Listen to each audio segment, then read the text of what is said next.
Good morning, everyone. This is Mark Soderberg with ADM Investor Services with your morning ag outlook for Tuesday, September the 5th. I hope everyone had a wonderful holiday weekend. Markets here overnight were pretty quiet, near unchanged in corn. Wheat slightly better, 2 to 3 better in Chicago, mixed in Kansas City and Minneapolis. A touch lower right now on the soybean complex, down 5 to 6 in the beans, down 70 to 80 points in the oil when meal prices are mixed as well. A lot of data out after the close on Friday afternoon. Friday's commitment of traders report showed very light buying last week by index funds in the ag space. Money managers, however, were pretty active buyers across the board, adding just over 90,000 contracts in the ag space. They were net buyers in livestock, the soy complex, and in corn. The only area they were net sellers was in Chicago wheat, where they sold about 9,000 contracts, and that extended their short position to about 80,000. Money managers were also adding long positions in the soy complex, adding to long positions across the board there while cutting into their short position in corn. Friday afternoon, we also had a census crush report from the month of July, which showed 185 million bushels of beans were crushed in the month.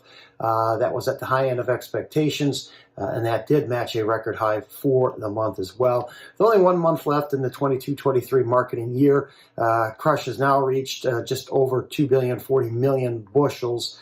In order to reach the USDA forecast of 2,220 million, crush in the month of August will need to reach 177 million, and that would match a record high for the month from 4 years ago. So in the end, I think the final crush number for the 22-23 marketing year will come in very close to the current USDA forecast.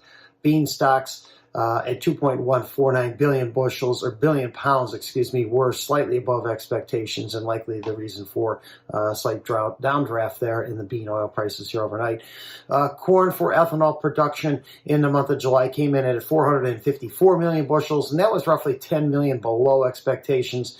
So I look for final corn usage to come in about 15 to 20 million bushels below the current USDA number for corn usage for ethanol production. Not much change with the Black Sea region overnight. Weekend talks between Turkish president and President Putin, where Turkey's president did state that he felt renewing the Black Sea Grain Initiative was possible, while Putin mentioned it would only if the West were to meet their demands. Russia went on to state that they were close to reaching a deal to supply 50,000 metric tons of grain per month to 6 needy African nations. Brazil's second corn crop, 88% harvested, while next year's first corn crop is 13% planted.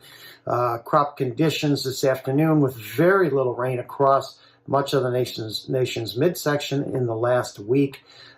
With the expanding heat, I look for crop conditions to deteriorate 2 to 3% for both corn and beans this afternoon.